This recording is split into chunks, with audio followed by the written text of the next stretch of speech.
Friends, ఈసారి trip Vizag నుంచి కొడైకెనాల్ కార్లో వెళ్దాం అనుకున్నాం. 1200 కిలోమీటర్లు ఉండే ఈ లాంగ్ ట్రిప్ని బ్రేక్స్ తీసుకొని వెళ్దాం అనుకున్నాం. ఆ విధంగా చెన్నైలోని మహాబలిపురంలో ఒక బ్రేక్, నెక్స్ట్ శ్రీరంగంలో ఒక నైట్ స్టే చేసి దర్శనం చేసుకొని అలా కొడైకెనాల్ చేరుకున్నాం. కొడైకెనాల్ చేరుకునేటప్పటికి నెక్స్ట్ డే అయింది. ఆ విధంగా కొడై రిసార్ట్స్లో స్టే చేసాం. కొడై రిసార్ట్స్ నుంచి వ్యూస్ చాలా బాగా అనిపించాయి. నైట్ వ్యూస్, మార్నింగ్ వ్యూస్ ఏవైనా చాలా బాగా కనిపించాయి. అక్కడి నుంచి పక్కనే ఉన్న నెక్స్ట్ డే మార్నింగ్ క్రాకస్ పార్క్కి చేరుకున్నాం. అక్కడ అలా వాక్ చేస్తూ మేఘాలను చూస్తూ వాక్ చేయడం చాలా బాగా అనిపించింది. కొండ చివరన ఉండడం వల్ల ఈ పార్కు ఒక 2 లేదా 3 కిలోమీటర్లు అలా వాక్ చేస్తూ మేఘాలని చూస్తూ ఉండడం ఒక థ్రిల్లింగ్గా అనిపించింది.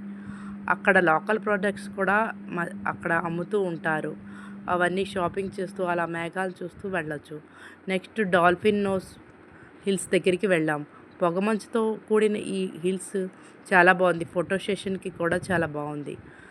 నెక్స్ట్ 90స్లో కనిపించే ఈ పైన్ ఫారెస్ట్కి చేరుకున్నాం. తర్వాత గుణా కేవ్స్కి చేరుకున్నాం.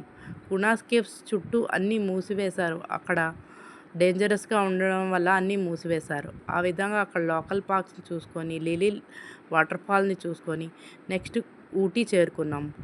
ఊటీలో ఈ టీ తోటలను చూస్తూ షూటింగ్ స్పాట్ చూసి ఆ విధంగా బందీపూర్ నుంచి అలా కార్లో మధ్య మధ్యలో ఆ జంతువులు ఓపెన్గా ఉండడం వల్ల అన్ని జంతువులు